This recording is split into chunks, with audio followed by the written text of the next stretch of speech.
We have Maggie Prendiville and Shane O'Connell on historic buildings in Castleisland. Now, Maggie Prendiville is also a graduate of University College Cork. She's been working on the UNESCO site of Skellig Michael for the last 20 years or so. She's a great source of local knowledge. She's one of the initial instigators of the original Castleisland District Heritage back in 2006 with other great people. So thank you all so much, folks. You're welcome to get a few teas and coffees. I'm aware that they arrived a little bit late. So Maggie now and Shane are going to deliver a fantastic talk on the historic buildings of Castleisland. Thank you all very much. Thanks very much, Rob. So guys, anybody who needs a cup of tea, by all means, get up and get your cup of tea and bring it back in. We're the light-hearted entertainment of the day. We've just had some fantastic lectures, and this is lighter stuff. So it's myself and Shane here, two Castleisland natives, and we're just going to give you a little blast of the historic buildings. Normally this talk is something we do as we walk up and down the streets of Castleisland. So it's going to be a bit of a rapid fire as we're here today, because it's unusual to try and do the walk of the town from standing right here, but we'll do our best with it. So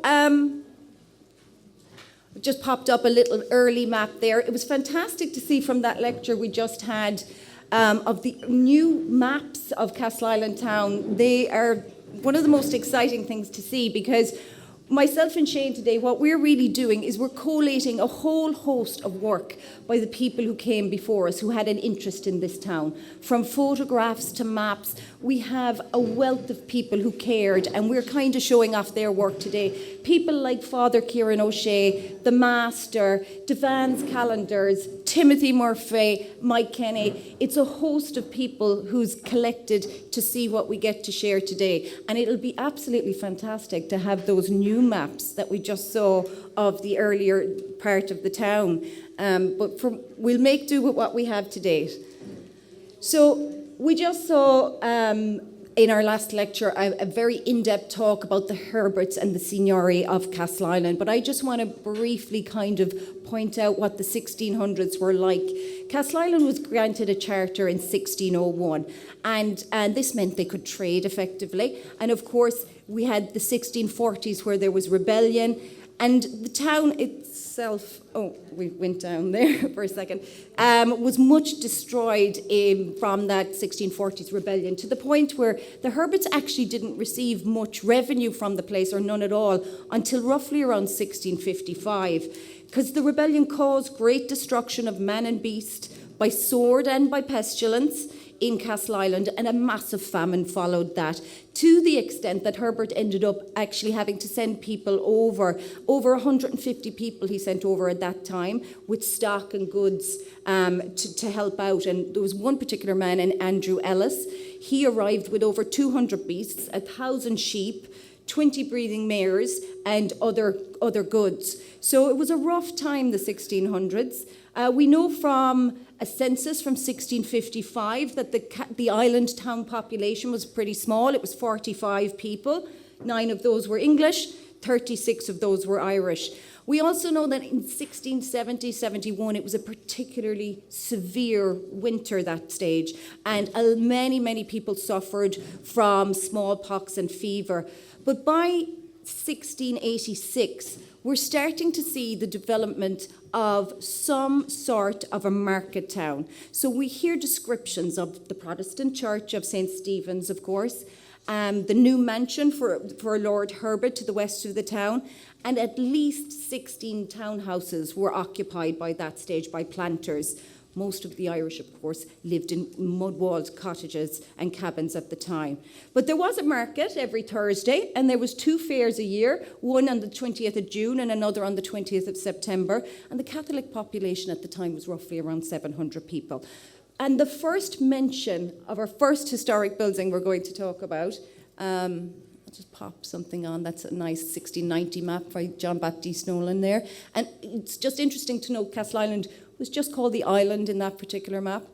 This is one of the earlier maps that we had prior to what we just saw in our last lecture there. One of the earliest maps that we were working off for the town was this map of the Signory of Castleisland by the Herberts from 1729. And it's really, really simple. And if anybody notices there, you can see the St. Stephen's Church, the ruin of the castle, and those 16 or so stone houses mentioned. People might be familiar with this because it is the cover of Father Kieran O'Shea's book, which is one of the best books about Castleisland town and people. And it has a little of everything. And we're really indebted to him for that book, which he wrote to mark the anniversary of the building of the church, of course. So we first hear the mention of a market house. The idea starts coming into play in around 1678. And in 1683, a Mr. Mason, who was mentioned by the Melvin man in the last lecture, he actually agreed to build a market house for £60. But of course, as we know, it didn't actually come to pass until 1647. But they did decide at the time that this particular town could do with a company of troops just to keep the peace amongst the locals.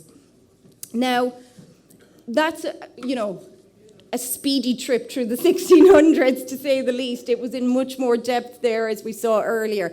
But what ends up happening is, from the Herberts, the Signory of Castleisland is divided, and it tends to end up in the hands of these 6 proprietors. So Maurice Crosby, William Crosby, the Crosby emblem is the crest you see first, Edward Herbert, John Fitzgerald, John Blennerhassett, and then Richard Murdoch joined them in 1734. And that's just the Murdochs, of course, associated with Dixgrove. We're indebted for all these details for so many reasons to Michael O'Donoghue, the master, and the amazing collection that Castleisland District Heritage have. And there's such an amazing trove of things available through their website. But he really went into detail, collecting meticulously as many sources as he could and the details thereof. Now, we have to talk about some of the visitors and how they experienced Castleisland when we're looking at the 1700s. As we said, the market house itself was built in 1747. And this man, Charles Smith, and he's ancient and present state of County Kerry, he visited the town in the 1750s. And he, at that stage, described our lovely market house in great condition. There was a decent parish church in the town. There was a parsonage house. There was a foot barrack, and the session and market house, which had a handsome assembly room and reading room on the first floor and 5 arcades beneath it. So it's the first description we're really getting of the town. Charles Smith also mentioned that Castleisland could really do with some mills, particularly linen mills would have fared well in the place, obviously being surrounded by water. This is just a map from Smith. Now, Smith wasn't the only visitor to the town. We also see J.C. Playdale, a military engineer who visited Castleisland in 1774. And obviously, his eye would be on different things, but we're starting to build up all these descriptions of the condition of the main street, if you like. And one thing that keeps cropping up by all the visitors is this idea of the stony nature and quarried nature of the main street, that the houses were indifferently built. There was a good barracks for 2 companies, as he mentioned here, and the town itself standing on a sheet of rock. And we seem to come across this again and again. Here's another visitor. This is George Holmes, who visited in 1797. And he was actually an artist and a travel writer who was touring the southwest counties. And he, ended up moving through this town. He again described the barracks as large and intolerable repair, but uninhabited at that time. And he was very much disgusted in his idea of Castleisland. So it didn't make a great impression on him. He described the place as being wild and poor and neglected, without any trade whatsoever, and the townhouse was roofless at this time. And of course, this is because our 6 proprietors tended to fall into dispute over the 600 or so acres of land.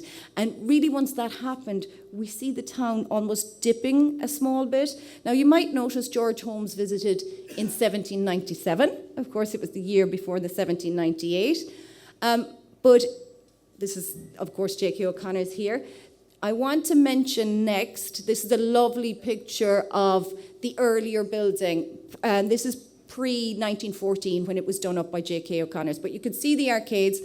You can see the gates of the market house in the centre. We have our fountain standing. And of course, that was taken by T.W. Wren, another man that we're indebted to for so many beautiful old photographs of this town.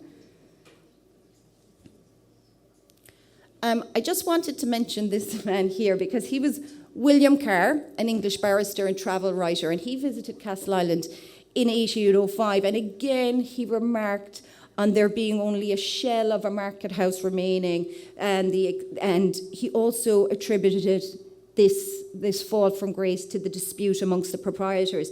But while he was here, he came across 2 older local women, and he questioned them because he said, you know, had the rebellion of 1798, had you much trouble in these parts? And of course, Kerry was generally quite quiet during the rebellion of 1798, except for here in Castleisland. And the 2 women, well, they answered him and they said, no, we hadn't much trouble, Your Honour. We'd only a little blashed of it around here. And that little blashed was, of course, what happened in to 3 yeomen. So they were William Harold, Michael Boyle and Richard Boyle of the Mount Eagle Calvary, and they died on the 13th of August 1798. And some say our barracks was attacked and that's where they were stationed, and others placed that action in other historic reports. We're told that that happened in the charter school, which was at the top of the town, which of course is the private residence today. But nonetheless, the 3 men were killed, and obviously, as a reaction to that, some locals were tried and they were executed, and their heads were placed on the spikes of the gate of what remained of the market house. And they were left there to keep people in tow until their hair fell into the butter. So grisly times in Castleisland. Our little blast of rebellion, as they say. Now, you can't really talk about anything in any of the buildings in this town, or really the town itself, until you mention, you know, Richard Griffiths, the geologist and civil engineer, because really Castleisland changed in the early 1800s when they built the new line, the Limerick Road. And it really was the impetus to do up the town, do up the market house, and from that trade began to flourish. So he actually left us several different descriptions of the town. He began his road building campaign in 1822, but it took a few years. And there's a lovely report he has here, just about the state and condition of the town when he returned. It was in 1831. And, you know, when he started, he spoke about the main street and it being a mass of uneven rock, resembling a quarry rather than anything else. And the main issue was you could hardly get the wheel carts through the streets, through the rubble that was there. And then he talked about the great change within 4 years of building that road, and that we see a huge number of new houses have been built, all of which were 2 stories in height. They were slated. There was an excellent inn now appearing, and the street itself was levelled and formed, and an excellent road was made with footpaths on each side, neatly curbed with limestone. And again, it's attributed to the proprietors at the time because they actually paid for the expenses of that. So that's a pretty important time in Castleisland when we talk about the main street outside there, because we really start to take off really from the 1820s. To go back to our building, I'm actually going to the building itself because we're still on the market house. Everything revolves around this building, of course. The original building was said to have been built from the castle stone, and then we see it's renovated in 1825 after Richard Griffiths Road really improves conditions in the town. And at the time, it actually was taken into the hands of Lord and Lady Headley. And Lady Headley, then she leases it to the Baron Reedy. And the Reedys are said to have come from Knocknagoshel. And of course, Baron Reedy's daughter then married the later Baron Reedy. His son, sorry, I'm confusing you now. There was an original Baron Reedy, and then it passed to his son. And then his son married Nora married the local draper, John Kerry O'Connor, and that's how it became to be known as J.K. O'Connor's, which, of course, the name still resting over the house there today. Now, the Baron Reedy himself died in 1905 in Crag House, which was his residence, and the market house was renovated in 1914 by J.K. O'Connor. So it kind of had a good few stages of renovation. We see it built in 1747. It falls into disrepair. It is, renewed and rebuilt in 1825. And then again, it's restored and changed in 1914. And it's really in 1914 that we see all these additions. So the clock and the parapets and things like that. The arcades are changed. The open gates are changed to the glass. So it's a building that's absolutely filled with really the story of the town, because it's up, it's down, and it's up again. And of course today it was JK's for many, many years, then it passed to Cormac O'Mahony, and now it's in the hands of the Hickeys. So these are just some plaques on the wall. J.K. O'Connor's. I popped this in, and I'll tell you why I popped this in. This lovely little sketch or illustration that we forget about, and it's taken from Pound Road, and it was sketched in 1923. So you can see it's after the renovation in 1914 of the market house. We can see the decoration on the side of the gable there. But it was done by an American illustrator who was passing through the town, and he was an interesting man because his name was Morgan Dennis, and people might be familiar with, Scotch whiskey, the black and white whiskey. He was the famous illustrator. He was famous at doing dogs all over America, but he used to do all the illustrations for that. So it's just another little visitor to town, but a nice little addition. Now, we can't talk about the market house without talking about our fountain. And this again is T.W. Wren's, one of the earlier pictures of the fountain. There's one source that we have a very slight mention of that comes to us from the master that suggests that the fountain was built by the Herberts of Lishinbawn in 1789. But there really isn't a huge amount to kind of support that. Perhaps they started something there, but the fountain as we know it, the one we see today, well, we believe that was really built during famine times, because obviously the town needed a solid, clean supply of water.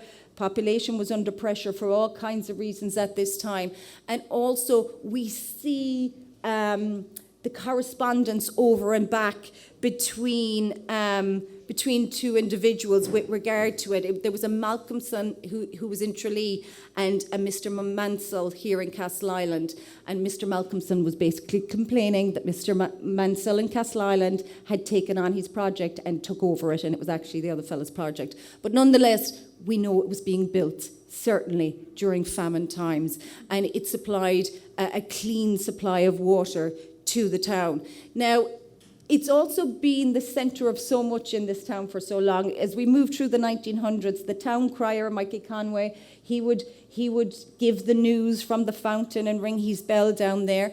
And it suffered in different times in its own way because the water ran dry on many occasions, particularly in the 1970s. There was some blasting done to pipe work in the Lower Main Street, and they hit the pipe. So that was one of the first injustices. And then in the late 70s, one of Hogan's trucks, which was filled with timber at the time, kind of slipped its moorings and ended up smashing into the fountain. But one of the things, the fountain being so important, one of the things I wanted to say about it today is a poem that was written at the time by Mr. Michael Reedy, who was from Knocknagoshel, and that would be, of course, John Reedy, our photographer and journalist, who we have so much history in the town that he has recorded that we can be thankful for too. It was his father, and he wrote a little poem about the time. So I'm going to, if you don't mind indulging me, I'm going to read it because it's an interesting little snap of what was happening at the time. And of course, it was, at the time this poem was supposedly read at tops of the town, so I don't know if anybody was at that particular one, but The Fountain by Michael Reedy.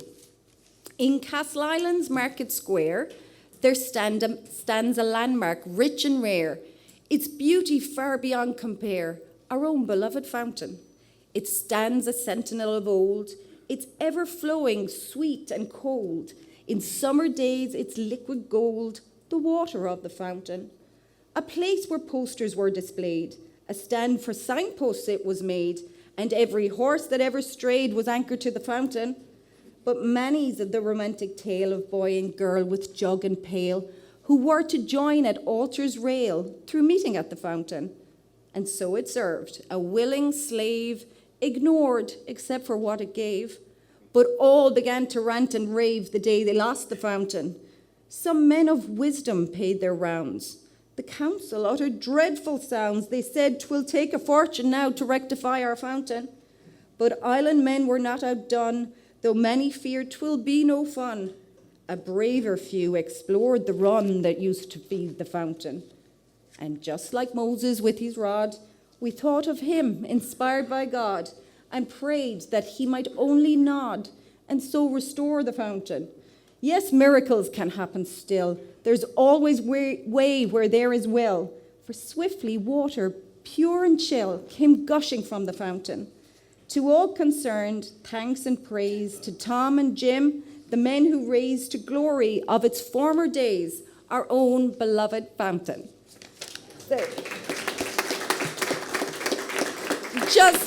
just to thank John Reedy's father for that, and of course the way with words must obviously run in the family. But the fountain is so iconic to Castleisland, and it's something that we recognise absolutely everywhere. It was the site of many disputes from time to time, because we do have an issue where a man was brought up for throwing 5 buckets of water at a lady at the fountain. And he said, well, actually, Your Honour, it was only 3 buckets. And if she was the lady she said she would have walked away after the first one. But anyway, the fountain, there it stands, all great in glory. Now, I'm going to just briefly touch on this next bit, because we've got a fantastic lecture coming after me of Bryan MacMahon, and I know he's going to talk about Castleisland in famine times. But while we're here still at the fountain and the market house, we want to have a look at this particular document here. And basically, it's a plea for funds for relief during famine times. You can see it's signed here by the treasurer of the relief committee, who was Mr. Mansell, who's another member of his family was the man I was talking about, who was fighting with the man in Tralee over the fountain. But here he is pleading with the landlords and those better to do in the district, looking for funds for relief for this really hard time that had struck people in Castleisland. And he actually was successful. He raised £416 at the time, and it was given by 10 local landlords and lots of farmers and lots of different people. But Castleisland had it tough during the famine. There's 1 or 2 sources we hear horrendous things. You know, they talk about the graveyards and how troops of dogs preyed from day to day on the bodies. And you know, we know from the census in 1941 that actually we had 660 families roughly in the greater area of Castleisland, not just the town itself. And then by the census 10 years later, that's reduced significantly to 109 families through immigration and through death, of course, as well. And we have lots of people who attest to conditions of the town around the time. There's a Robert O'Kelly who passed away in 1914, whose diary exists from the time in Castleisland. So he records a lot of interesting information. Now, I popped up this particular beautiful sketch here by Peter Robin Hill, who did most of the sketches for Devan's calendar. Just an amazing source is Devan's calendar, just such a great source of history when they created them. But it's, of course, of Castleisland Workhouse. And the workhouse opened quite late. It didn't open until 1949, and it was only in use until 1853. And we know from the census, when it was done on census night, we know that it housed in 1851, it housed 864 souls in that poor building, of which the majority of them were women. 809 of them were women. There was only 55 men in that particular day. But the famine hit hard and tough in Castleisland. And actually, our fever hospital that we know is St. Pat's Secondary School, the fever hospital originally opened as well in the famine to control disease. And it was later on, it was renovated in 1880s and continued in use as a fever hospital up until the 1930s. But I'm not going to go into too much more on that because I know someone is going to be talking about it next and it'll be well worth listening to. We do know as well that in 1866, they decided they might want to actually house a militia in there. It was a good building, it could take people, but that never came to pass. This is one of the few surviving photos we have of the workhouse. And again, thanks to the late, great Timothy Murphy. He basically recorded so much history, and we're so grateful to him for that. As I mentioned earlier, the Fever Hospital, originally it was built during famine times. It was renovated again in the 1880s, and it was used right up until the 1930s. It became a primary school and later became St. Pat's. And actually, during that short period of time when the library was burned, they had nowhere to hold their plays and dances. It actually housed dances and plays up there as well.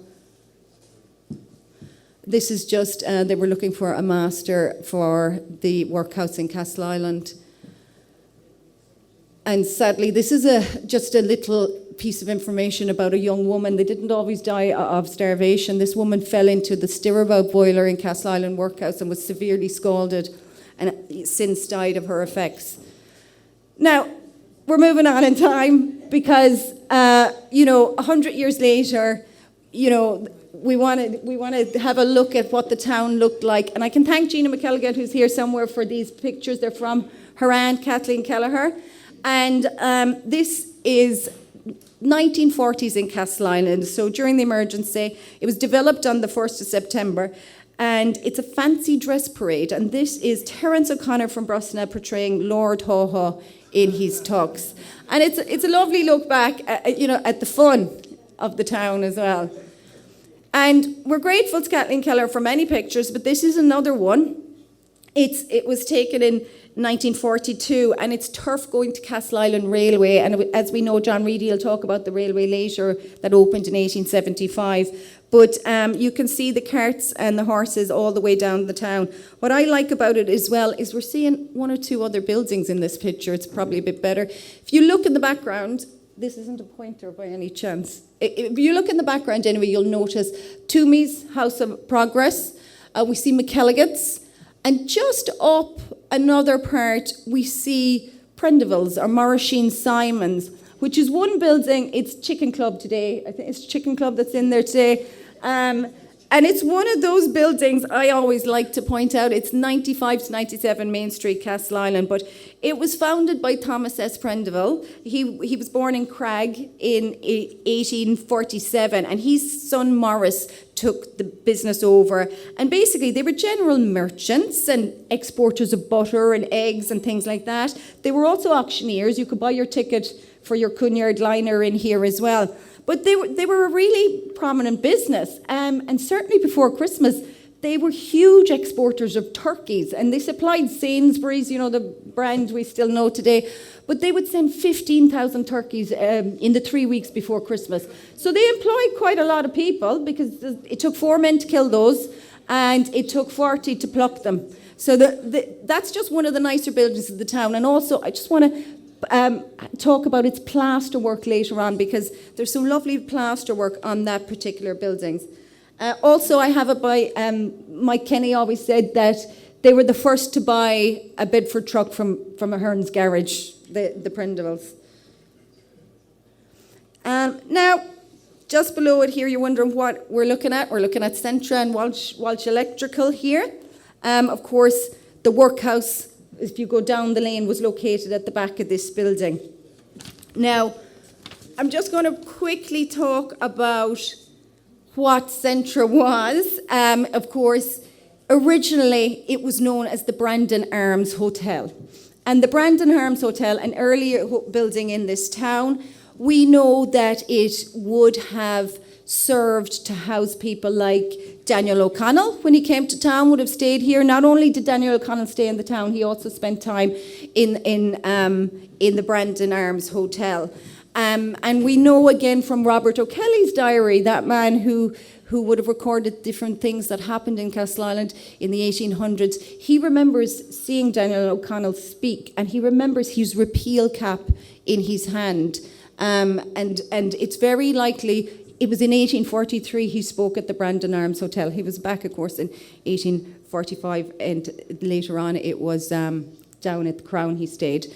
But of course it became McElligot's, and again, thanks to Gina and her family there for these beautiful photos. Some people might recognise them. This is from the late 30s. We have Paddy McElligott, we have Nora O'Connor, Ní Brosnan, Josie Thompson, Eiley Burke, Sheila Drum, Tom Broderick, Jerry Kelleher, and a bystander. And what's beautiful about this picture is look at the flagstones on the street. You know, it's a real glimpse back in time, and just how decorated the shop front is.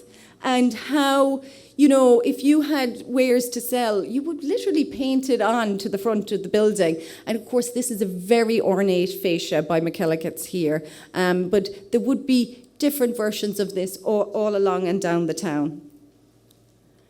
And this is it in later times. So, again, thankful to the master, because he would have listed different hotels we had in Castleisland through the years. You know, we have the Brandon Arms, the Shoot Arms Hotel, which is Tom McCarthy's, of course. Coffey's Commercial Hotel, Brosnan's Temperance, Fitzgerald's Imperial Hotel, McCrahan's Star Hotel. But we can't not mention Fagan's, really, because, you know, this was a significant building in the town. Obviously very important where it's placed on the new line, that the road that was just built. It was built in the 1830s by Jerome Scannell.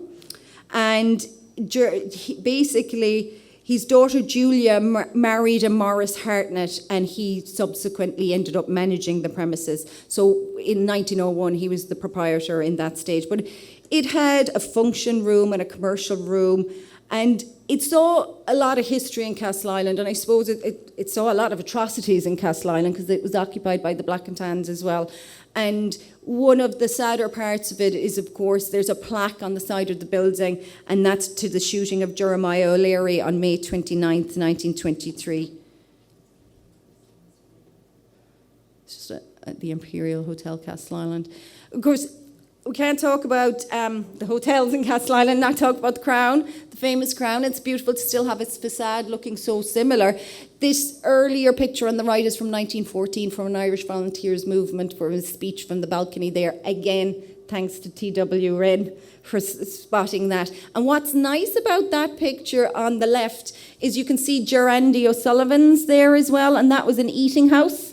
So they were famous for their meat pies. His two daughters were in there. Also, it was actually kind of a school at one stage. We know that it housed a bit of a school there. But right now, we're just looking at the Crown Hotel, one of the older buildings in town. It was actually nearly destroyed by a fire in 1837. The back of the building caught fire. A fire broke out there. It was also always used as a place where people would have spoken from the balcony. In 1845, Daniel O'Connell stayed here.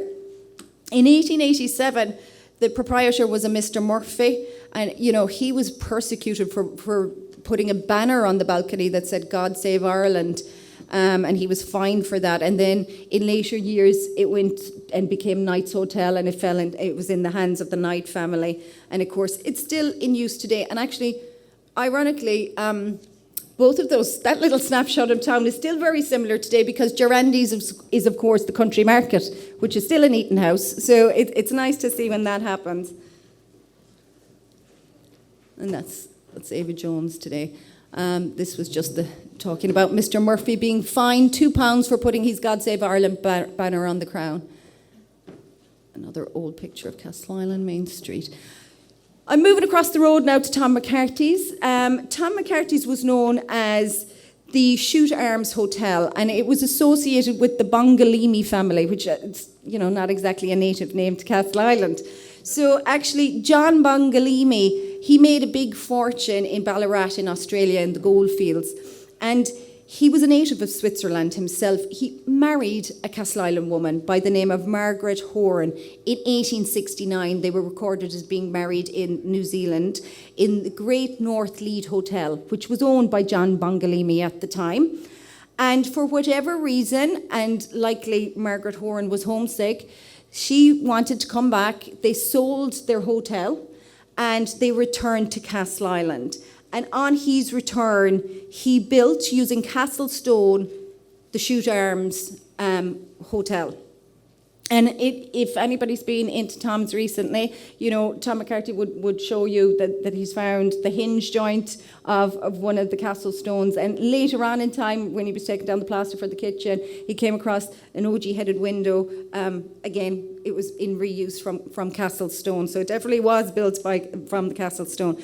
But John Bongalimi, he was familiarly known as Mr. Bon, and he must have been a nice man. People tended to get on with him, but he died quite suddenly in 1887, and you know, his obituary stated he was an honest, straightforward and most excellent townsman in every sense.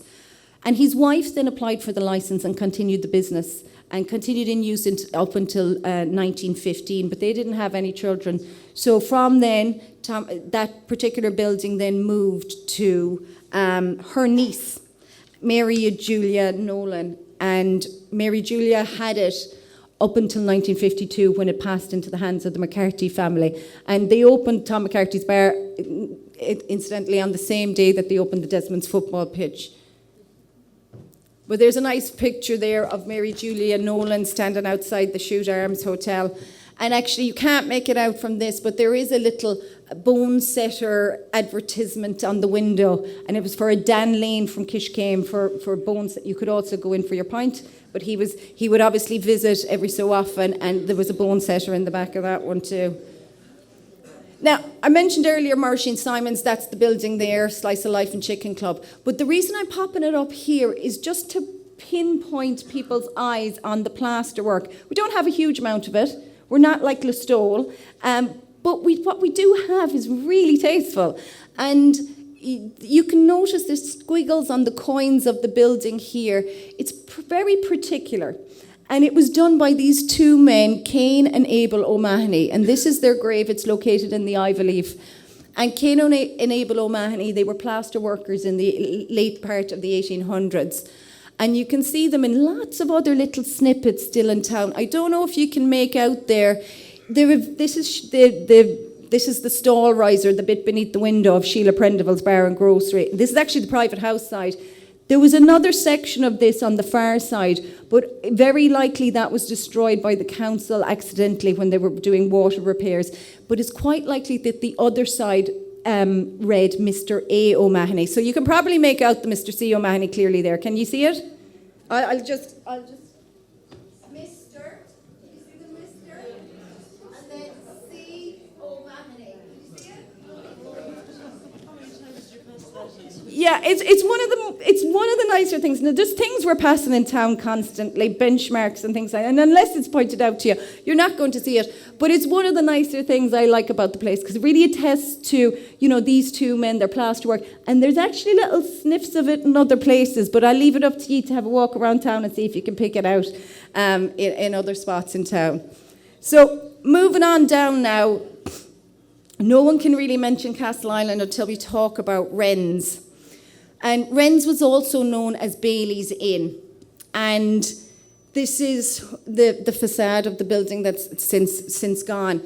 But it's actually one of the earlier buildings, and it's interesting to see the maps that were put up there earlier, those new maps that we didn't have access to, because those buildings definitely existed on those earlier maps. The house itself is believed to date from the 1700s, and it had 3 stories to the front and 2 stories to the back, and it was held under lease of the Herbert estate and then later on Twiss and Englefield estates. But the name Wren really comes to be associated with the building from the early 1800s because in the early 1800s, Thomas Wren and his wife Hannah Sullivan, a Kenmare woman, they were living in Killarney, but they fell on hard times and they ended up moving to Castleisland, very likely because there was a mill named Fleming's Mill and her people were milling people. So they ended up moving to Castleisland, and before too long, they worked in Fleming's Mill, and their fortunes picked up. They themselves moved back to Killarney and regained some of their properties. But their first son, Matt, stayed on, and he married a woman named Nan O'Kelleher of the Kingdom House, and they bought Bailey's Inn in 1835, and they used it as a flour, meal and spirits business. Now, they had 12 children, and their first son was Thomas William Wren, T.W. Wren, but he actually died in the closing months of the American Civil War.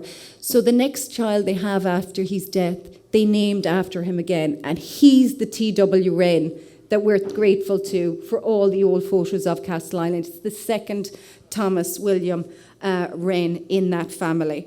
Now, that particular building is obviously associated with the building next door again. This is Timothy Murphy's photo again. We're so grateful to Timothy Murphy for so many things in the town, for capturing them. So basically, Matt was a father to Gerald Wren, and Gerald Wren married Rita Hogan in 1941. That's what it is today. That's the front of the phone shop. Just to mention T.W. Wren, the photographer, that second T.W. Wren. This is another one of his pictures, dancing in skirt. I think it's from 1916. I'm sorry now, the quality is really bad. But he was a mining engineer, and he actually tried his hand. He went to Kimberley in South Africa, together with several other Castleisland men, including some of the brothers from Benjamin Brosnan's, which would have been his neighbours, which is Benjamin Brosnan's would have been Thomas Burke's today. And basically, he spent some time out there, but he didn't like it. He returned to Castleisland on holidays, and he married a Nance O'Connor. When they married, they purchased the premises that is Kearney's Bar today, the bar uptown. And it's from there he had his photography studio. He also repaired bikes there. And they're also incredibly famous, and I couldn't not mention it, for the Castleisland medium, a particular size of Guinness. So that's that T.W. Wren we're talking about there. Now, I popped back on here because next door to Wren's, as I mentioned, was Hogan's, which was established in 1903, leased again from Twiss and Englefield by John Robert Hogan. He was born in Kilcowan in 1873. Now, John R. wed Ellen Tagney, and their eldest child, Rita, married the Gerald Wren next door, and she was born in 1907. But they were builder providers. They had a sawmill, they were glaziers, paint, paper, wallpaper you could buy and sell there. It was general hardware. And they also bought and sold game. And actually, they ended up buying the forge next door. And the forge next door I want to mention was Nana Moran's. And you might be familiar with Nana Moran. She was kind of famous in one way. And she was born in 1855 in Pound Road. And she married a Clorgland blacksmith by the name of Paddy O'Reilly. And he had a forge there just beneath Hogan's. But she also had a boarding house. But very importantly, she was famous for her brown and white bullseye sweets, and she exported them to America. But after she died in 1931, Hogan's bought that building, and they used it as a forge themselves. Now, I'm not going to go into great detail on this because you've got to hear, Johnny Roach talk about T.M. O'Donovan and the importance of T.M. O'Donovan to the information that we have on Castleisland. So he'll be coming on later. But I just wanted to point out his house, his home place. And I mean, we all know where Dinjo's is. Should have probably put that up as a landmark picture as well. But it's right beside Dinjo's. That was where his home place was. And this is just the marker on the grave in the ivy leaf.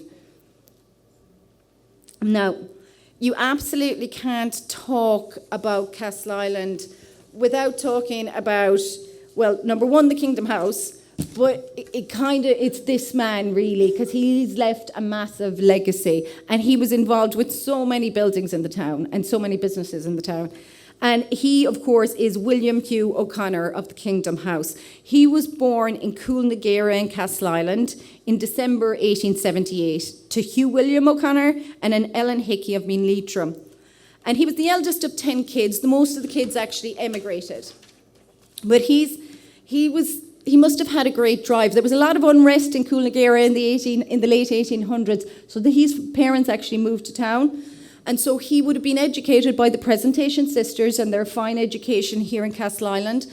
And then when they moved back to Skart, he would have also spent time in Skart National School.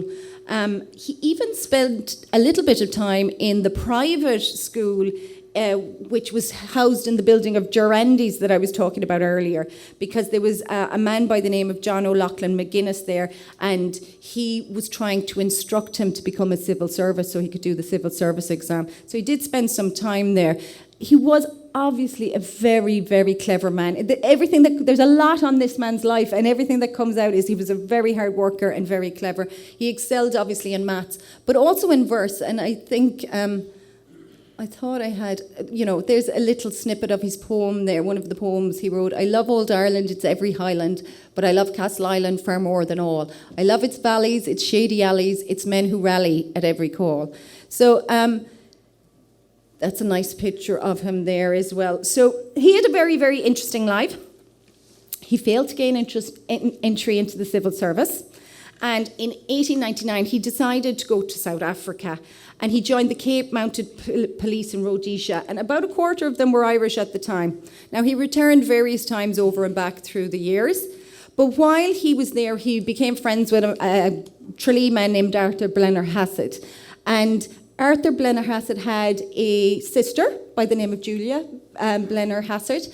And after her father died, she must have been quite upset, and she decided she was going to go out, and she was going to go out to her brother.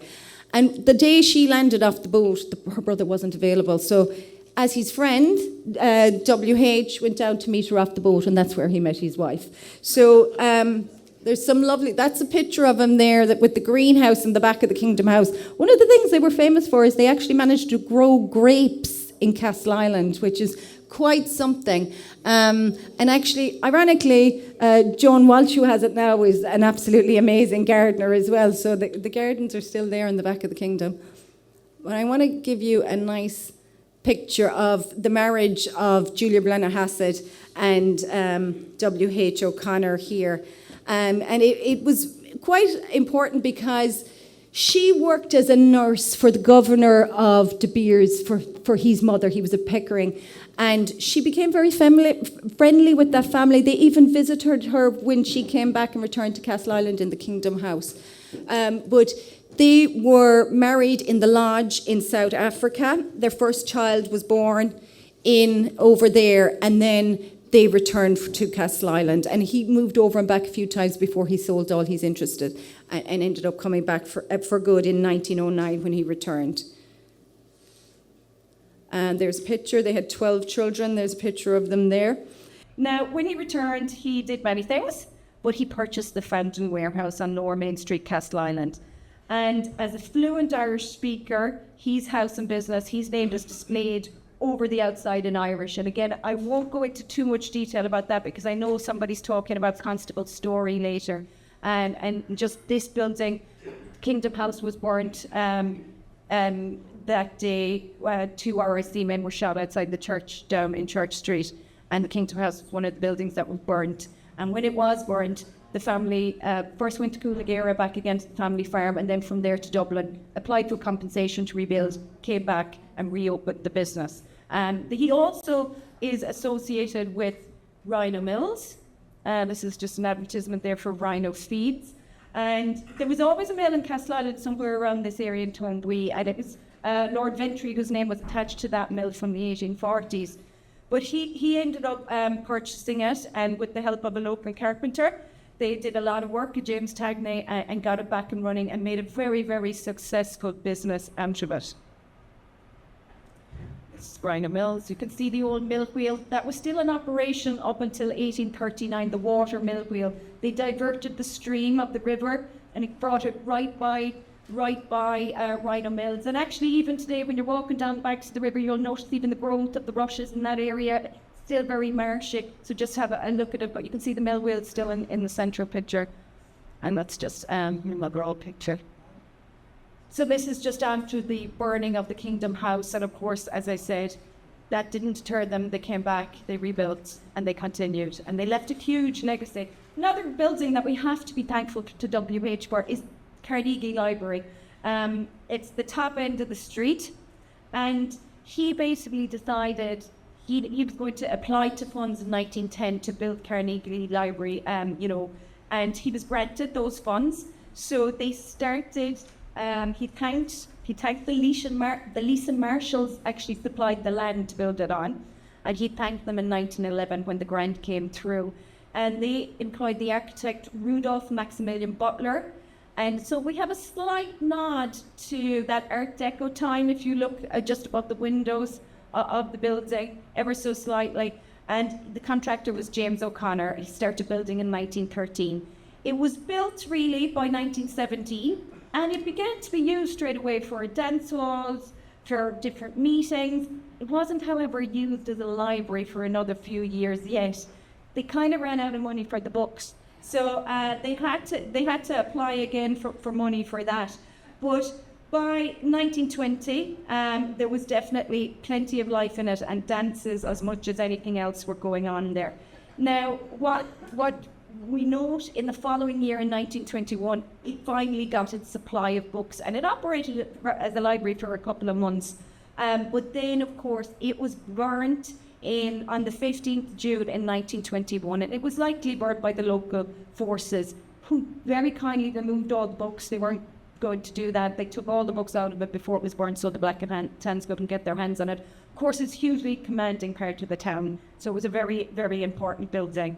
So after that, they had to go back and ask for another few bob to sort it out again, and they were granted another 2,500, and it opened properly as a library in 1930s, and it was used there afterwards for quite a while. And as I said, in the intervening times while they were trying to rebuild this property, they used St. Pat's Secondary School, which was the feeder hospital. They used that as well for dances and plays and things like that. So that kind of stepped into that role as kind of committee function room in the interim.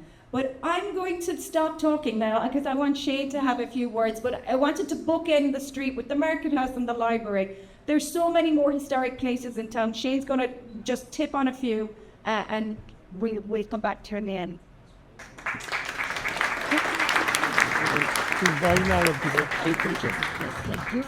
I don't have time, so I'm going to fly through this as fast as I can.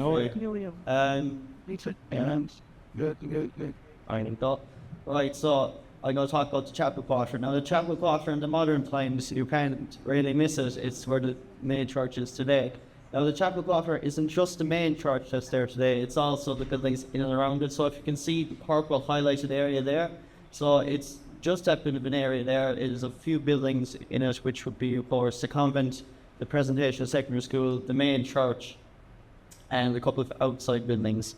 Now, it's flanked by Church Street on the left and the old Chapel Lane, as it's known today, on the right. Now, before Church Street was built, as it was known back then, the new line, and of course the bridge that came after, people went to mass via the old Chapel Lane, which will be down by Jack Reed, was today off the main street. Now, the reasoning for the bridge being built was because, as I was told locally, it was built because a lot of people drowned as they were coming in from the outside of the town, which would be, of course, Cord and Scart and the other areas around there. Now, as a Scart man, I can say positively that half was cannot sway it, so I understand why a lot of people drowned.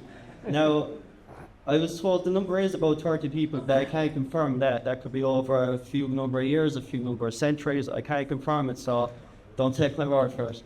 Now, there was an old chapel on the site, so the old chapel now it no longer exists. Now, later on, it was used as a bit of a classroom by the Presentation Convent Girls. Now, it was later burnt down. It had a thatched roof, so of course it would light up fairly easily. The Church of St. Stephen and John, there's a photo there by John Reedy, a lovely photo. So that was built in the 1880s. It was opened in the 1880s, and we know a few stories from it. But the main story being is that in the old version of the church in the 1830s, with the Dominicans from Cork were speaking there one night, a match was lit, so somebody had dropped something on the floor, and of course it was dimly lit. So you had to light a match to find what he was after dropping on the floor. Now, when you lit the match, people got into a panic, and one man roared fire. Now, of course, in an attached building, everyone ran straight for the door, because they don't want to be staying there for too long. So everyone bolted for the door anyway, and of course a big pile ensued because they all trying to get over the small door. It would be impossible for about, I'd say, maybe 200, 300 people packed into a small little building like that. So they broke for the door. Now John Williams, who was a Protestant, a great friend of the priest, made a dart for the door, and he was a very big man. Some say he was well over 6 foot, and he started picking people out from the door and throwing them backwards. Now eventually the priest saw what was ensuing, and after trying to calm the crowd down, he landed down to the door with a big stick in his hand, and he bait John Williams down the back of the back until he got his attention and told him, just keep picking away. Now, what the result of that incident was one woman died from the crush and a few people were injured. Now, we don't know, was it because of John Williams picking him up and flinging him backwards, or that they were just injured in the crush, but that's just a shot with the snippet. That's a lovely photo by T.W. Ryan, so you can see the presentation.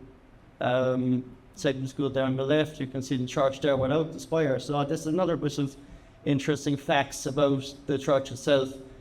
Most priests in the 1900s that came along added more to the church. So every priest kind of left their mark really in the history of the main church as we see today.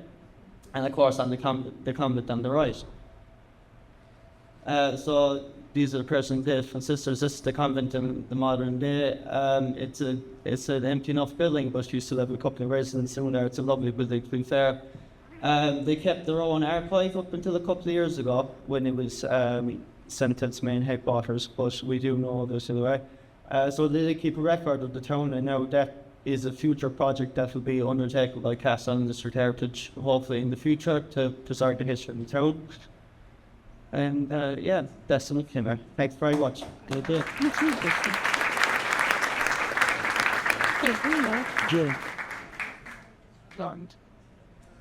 Yes. So thanks very much. Sorry, guys. It was pretty much a whirlwind, but you know what? Someday we'll do the walk of the town, and it's much more interesting. But then we'll never stop at all when we're walking up and down. But we just finished there with a little watercolour that dates from 1895 by Charles Joseph Stanleyland, and it just gives us our old market house, a wet, dreary Castleisland, and a main street, and that's probably what we're best known for. But sure, we love the place. So thanks very much, guys, for listening.